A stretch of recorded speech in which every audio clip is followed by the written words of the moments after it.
அருள்நிதி நடிப்பில் வெளியாக உள்ள டிமாண்டி காலனி 2 திரைப்படத்தின் முன்னோட்ட காட்சிகள் அதன் தயாரிப்பு நிறுவனத்தின் ஐடி ஊழியர்களுக்கு கோவை பிராட்வே திரையரங்கில் பிரத்யேகமாக திரையிடப்பட்டது.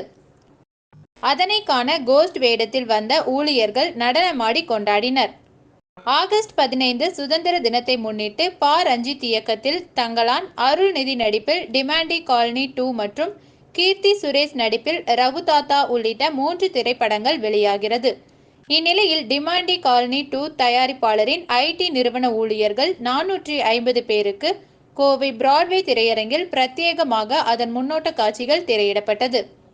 டிமாண்டி காலனி 2 திரைப்படம் வெளியாவதையொட்டி முன்னோட்ட காட்சிகளை பார்க்க வந்த ஐடி ஊழியர்கள் கோஸ்ட் வேடம் அணிந்தும் அத்திரைப்படத்தின் பாடலுக்கு நடனமாடியும் கொண்டாடினர். டிமாண்டி காலனி 1 எப்படி ரொம்ப பரபரப்பா எதுவுமே இல்லாம ஒரு படம் எவ்வளவு சூப்பர் ஹிட்டா ஹாரர்ல ஹிட் ஆச்சோ, ஒரு வேஷமும் இல்லாம ஒண்ணும் இல்லாம கண்ணு மட்டும் வச்சு ஒரு ஹிட்டான படம் அது. அதே மாதிரி அதோட சீக்வன்ஸ் வரும்போது நிறைய பேருக்கு நிறைய எதிர்பார்ப்பு இருக்கும். கண்டிப்பா இந்த படம் எல்லாத்தோட எதிர்பார்ப்பை விட ரொம்ப டிஃப்ரெண்டா தான் இருக்க போகுது.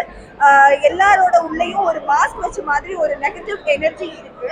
அது இல்லை நம்ம யாராலையும் சொல்ல முடியாது. பட் அதோட கண்களை பார்த்தா மட்டும்தான் நம்மளால ஒரு உண்மையான பிரதிபலிப்பை கொண்டு வர முடியும். ஸோ இந்த படமும் ஃபுல்லா கண்ணு வச்சுதான் பேஸ் பண்ணி பண்ணியிருக்காங்க ஹாரர்னு சொல்லி.